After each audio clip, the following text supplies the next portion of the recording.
Oh my gosh! Tsaka! Ang pangit ng pisngi mo! Tatakpan natin yan! Ang arte mo! Huwag kang masyado mo kumisabi!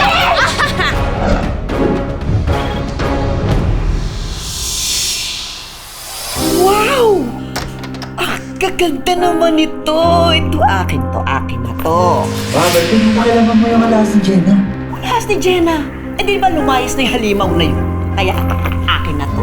Mabuti na lang kamo, nakapag-impong pa siya ng maraming mga mabahaning alahas.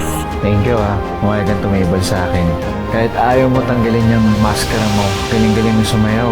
Naalala ko sa iyo yung ex ko. Baka naman po may ginawa kayo. Naging mabait po ba kayo sa kanya? Alam mo, mabait naman ako sa kanya noon eh. Kaso, bigla lang siyang naksidente. Itong bracelet na to, sa ex ko to. Bagay sa'yo, total wala naman na kami ng ex ko. Ba't di niyo na lang po ibalik sa kanya, sir? Nabenta naman ng nanay ko online yung mga lahas nun eh.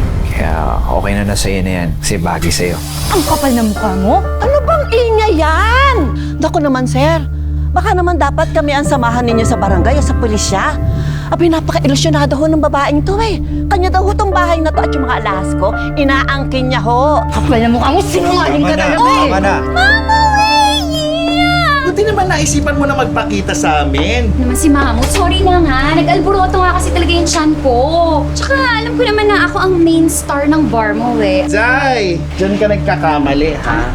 Alam mo ba nang dahil sa'yo, a much more talented women step up. At kagabi ko lang din napagtanto, na talent is more important than looks. Ano ibig mong sabihin?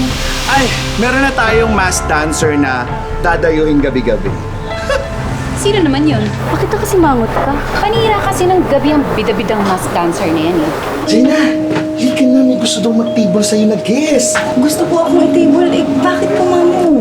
Na-impress daw sa pagsayaw-sayaw mo kanina. Gusto ko daw kausapin. This feels weirdo. Do I know you? Jenna, nano ka? 私はジェラです。ずっと探してたよ。元気してたか? Where have you been? What happened to you? Why are you here? Do you remember Arvin, the guy I was supposed to marry? He and his mom threw me and Ate Mabel out of the house that I paid for. And I even learned that they were physically abusing my Ate Mabel. I need to make them pay. I will make them pay. I will help you.